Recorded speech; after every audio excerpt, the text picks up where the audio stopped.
Hey gorgeous, it's Ker-leen. Thank you so much for tuning back into my channel. In today's video, I will be sharing some fragrances that I have been completely obsessed with. I've even created some dents in some of these perfumes. So if you're interested to hear which perfumes I'm talking about, please keep watching.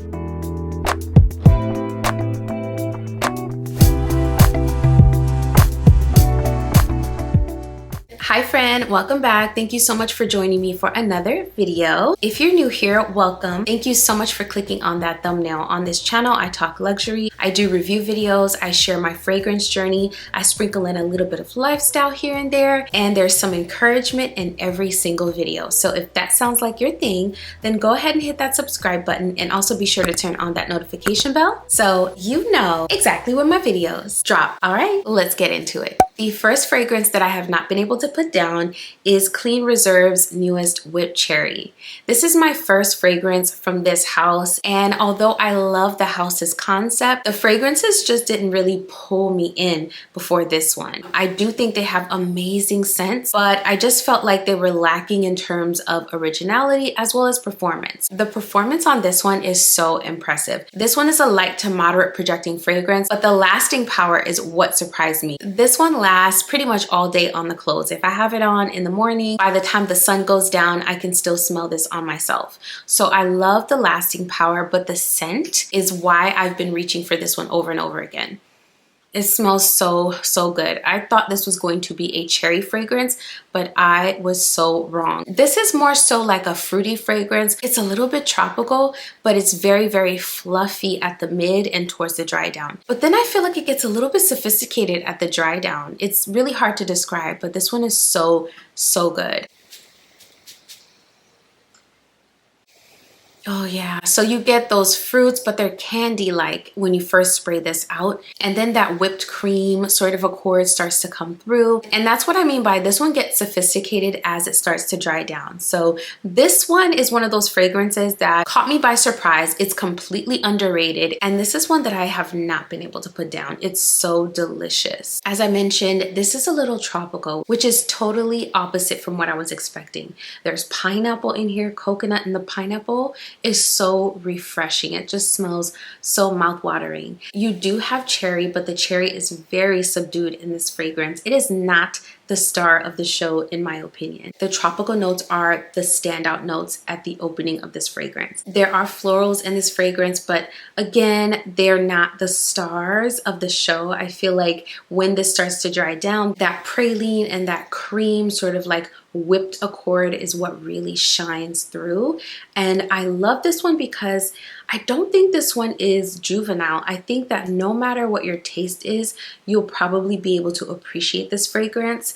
And if you're someone that's being conscious of what goes on your body, this one is one to check out. This is Clean Reserve's Whipped Cherry. Okay, so next we're gonna talk about two Arabian fragrances that I have not been able to put down. The first one is Lat Abiad by Hekayat Attar. Y'all know how much I love this one. I've talked about it several times now, so I'll link a video for you here where you can hear more of my thoughts on this one. But this is one that gets better with time, and that is why I keep gravitating towards it. Sometimes I'll just go and pick it up and take the cap off and just sniff it because oh, it's so delicious. Now this one, unlike the previous one, is a heavy, thick gourmand fragrance. So if you're not into smelling edible, like literal food, this will not be for you. But for me, this is amazing. I love to wear this when it's really cold, but now that it started to warm up, I tend to reach for this at night. So when I'm getting ready for bed, I will spray this on. If I'm going out at night, I'll spray this on. So for me, I've been loving this at night. As I've mentioned previously, this is a dupe for Bianco Latte by Giardini di Toscana, and one of my subbies mentioned to me that Lat Abiad literally means white milk. Thank you so much to my beautiful subby who shared that with me. So that should tell you how close this fragrance is to the original. I happen to think it's an excellent dupe that gets better with time. It is so sweet and decadent and rich, and the only difference between this one and the original, in my opinion, is this one is not quite as beast mode as the original, which isn't a bad thing when you think about gourmand fragrances.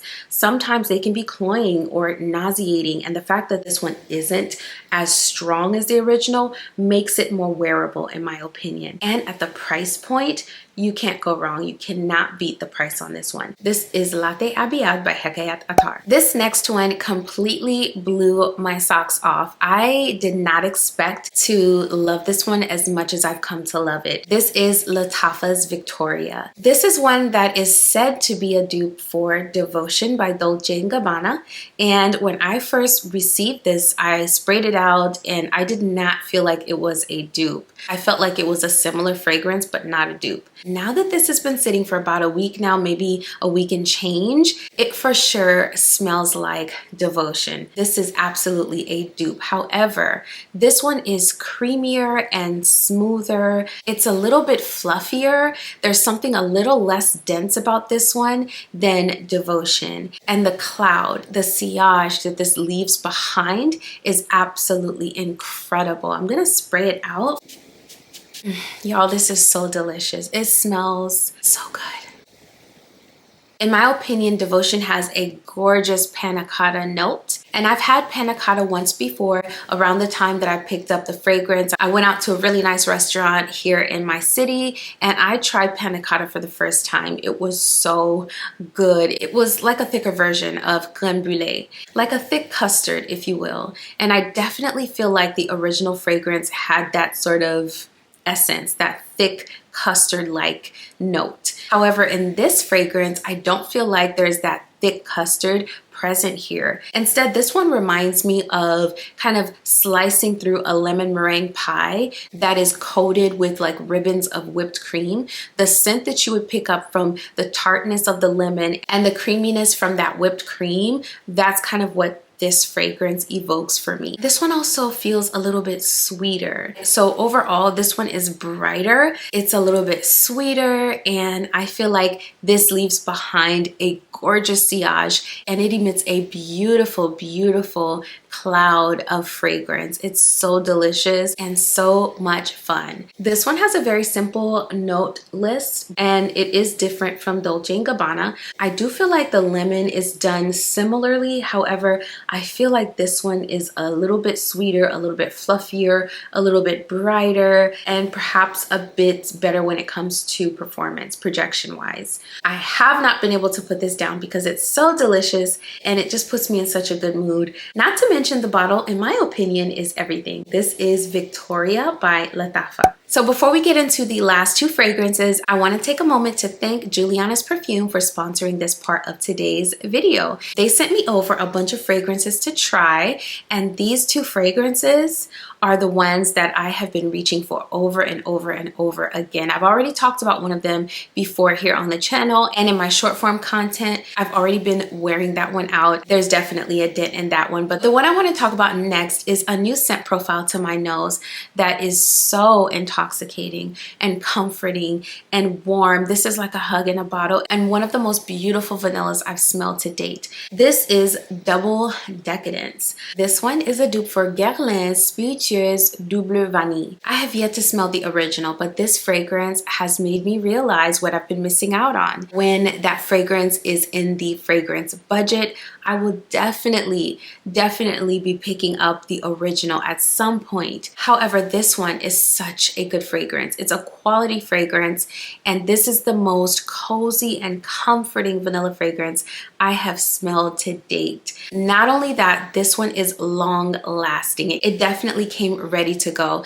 This one lasted on my clothes until the next wash. And although this one feels like a moderate projector to me, I kind of like that because it gives me like this really nice cozy scent bubble. My kids compliment me every time I have this on. Hubby has complimented me on this one as well. So it's a win-win for me. Not only do I get compliments when I wear this, but it's long lasting. And that's all you can ask for in a fragrance. Something that smells amazing, that performs, and is a compliment getter. One of the standout standouts about this scent profile is how luxurious it smells. So I think that's what sets it apart from other fragrances. It smells luxurious. I don't know, there's something about the way the incense and the florals and the benzoin and the vanilla are blended that is absolute perfection. No one note stands out more strongly than another note for me. And so I think that's one of the hallmarks of a niche fragrance, a luxury fragrance, is how well blended the scent is. And I think Julianna's perfume did an amazing job with this one because the blend is there, it's gorgeous.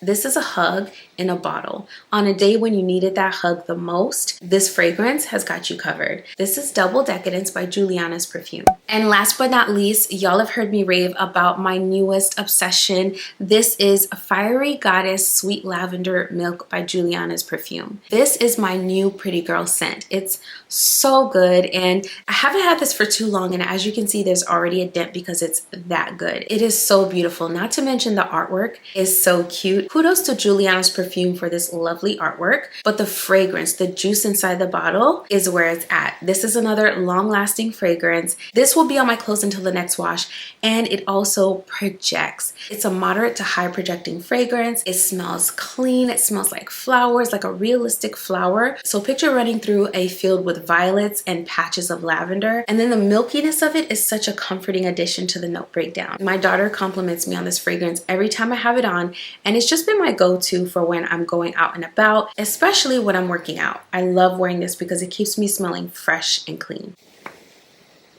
It's really hard to describe this fragrance, but it's a floral fragrance, but it's a fresh floral. There's a hint of soapiness in here. It's very clean. It smells powdery. It smells absolutely beautiful and so extremely unique. I've not smelled anything like this before. I did talk about this in a previous video, so I'll link that video here. By the way, I forgot to mention it's supposed to be a mashup of God of Fire is one of the fragrances, and I have smelled that before, and that DNA is definitely here. And the other fragrance that this is supposed to smell like, I'm not too familiar with, but this is such a quality fragrance. So again, this is Fiery Goddess Sweet Lavender Milk by Julianna's perfume. Those two fragrances are available on the website. They're having a restock, which should have happened by the time this video goes up. So definitely check out Julianna's perfume for those fragrances and some of their other amazing fragrances. They actually have two new scents coming out that they sent to me. The first one is Crimson Tease, and Crimson Tease has notes of peach, strawberry, blackcurrant, raspberry, jasmine, absolute, rose essence, whitewood, leather. Crimson Tease is more floral forward, so although it has fruits, I feel like I definitely pick up on the blackcurrant. I also pick up on that beautiful rose. The rose in here is soft and more like a rose water,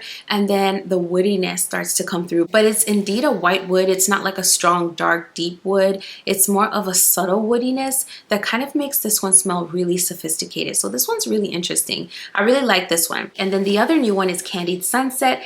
This one has raspberry, strawberry, orange, plum, but it also has caramel. Candied Sunset, I feel like we've all smelled before. I have a couple perfumes that have like a fruit and a caramel. So this one smells more familiar, but it's beautiful nonetheless. I definitely prefer Crimson Tease. Crimson Tease smells very refined and very sophisticated. So these are two of their newest ones. If you're interested, check out their website. I will put all of their information in the description box. All right, gorgeous. Thank you so much for watching. If you're still here, definitely give this video a thumbs up on your way out because that really helps my channel continue to grow. And if you love fragrance content, I make a lot of it here on the channel. So don't forget to hit that subscribe button and the notification bell so you never miss another upload. Before I go today, I just want to remind you that you are amazing and you are loved. If you've not heard anything else that's good today, I want you to take away from this video that you are amazing and you are loved. I will be over here reflecting on the same. Thank you so much for watching this video. I will see you in the next one very soon. Bye.